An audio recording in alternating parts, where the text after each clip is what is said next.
5 seconds.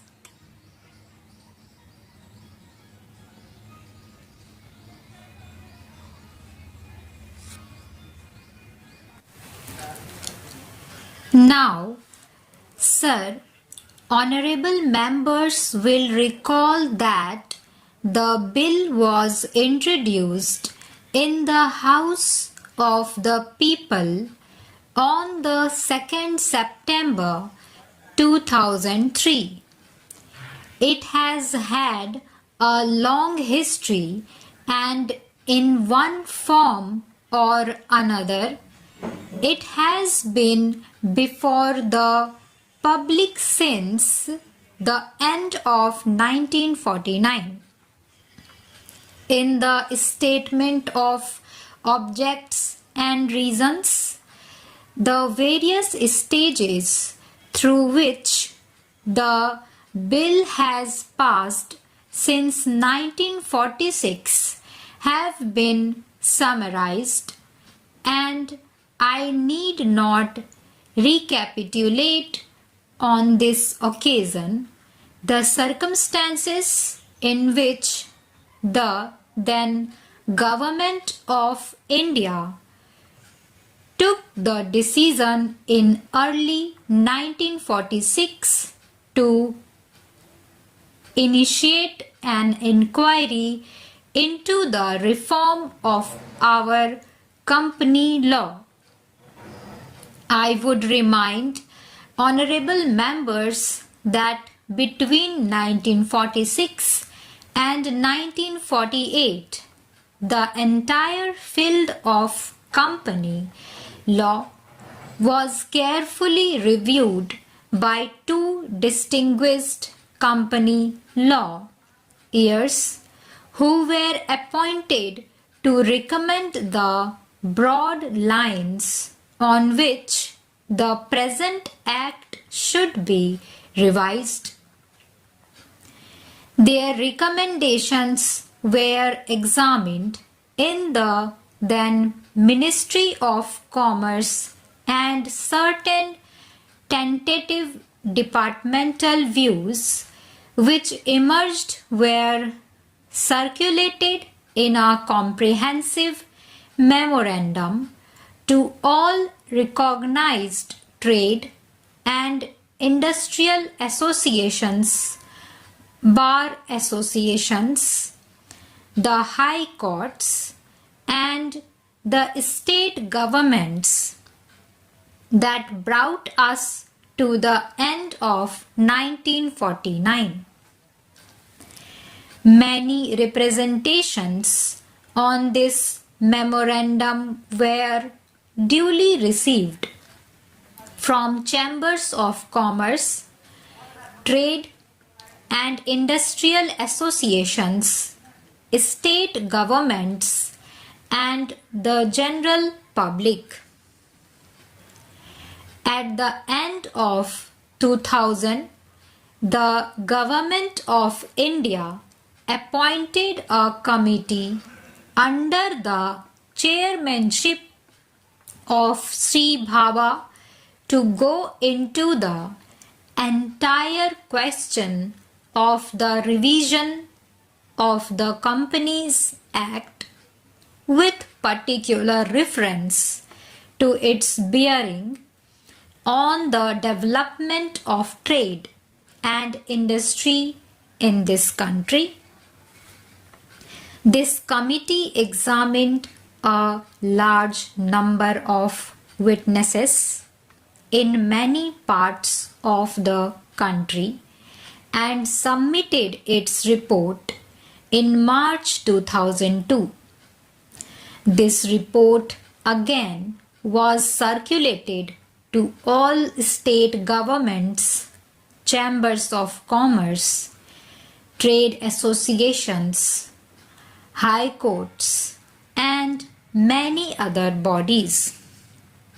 At the same time, a special officer was appointed in the Department of Economic Affairs, Ministry of Finance, to examine the report in the light of the views received from the interested public and to submit proposals to government for the revision of the present Act. The bill now before the House is based largely on the recommendations of the Company Law Committee, modified in a few particulars. Honorable members will notice that so far as public relations go, the bill has covered adequate ground. In a measure like the Companies Bill, however, which covers the entire field of the operation of joint stock companies, the limits of consultation and discussion can never be exhausted, and I would like to inform honorable members that although the bill was introduced in Parliament over 7 months ago, our officers have been engaged throughout this period in further studies and informal discussions with the interests concerned, and on occasions I have also participated in such discussions. I have also given some further thought to some of the issues arising out of the bill, and I propose at the appropriate stage to bring before the Select Committee any changes in the provisions of the bill which seems to be worthy of consideration in the light of this further examination. Now, honorable members would have noticed that the bill contains 6 clauses and 12 schedules. I think it is properly one of the longest legislative measures in recent legislative history. But its size might be regarded as misleading unless I make a few comments. The bill is both, one must remember, a consolidating and a amending measure. As mentioned in the Statement of Objects and Reasons, this is the first opportunity which has occurred since 1923 for the consolidation of the Companies Act. Advantage has been taken of this opportunity to redraft several long and complicated sections in the present Act, which have been split up into a large number of clauses. This is the largest single factor accountable for the increase in the number of clauses in the bill. New clauses embodying substantial changes in the present law would hardly constitute more than a small fraction of the bill. I would also draw attention to the structural changes in the bill to which a reference has been made in the Statement of Objects and Reasons.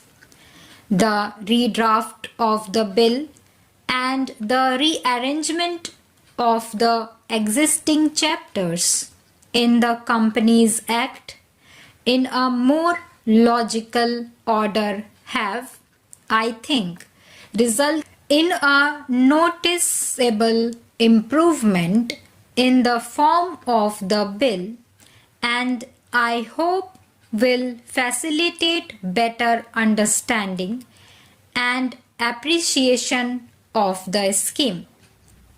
I wish that the Act which came into effect long ago was implemented properly. I know that the minister here is very earnest in implementing it, but unfortunately his colleagues at the state level are disappointing him.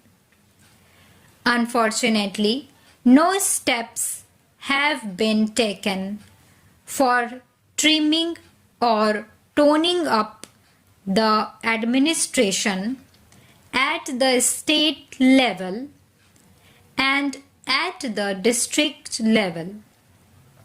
They have to be taken immediately. Stop.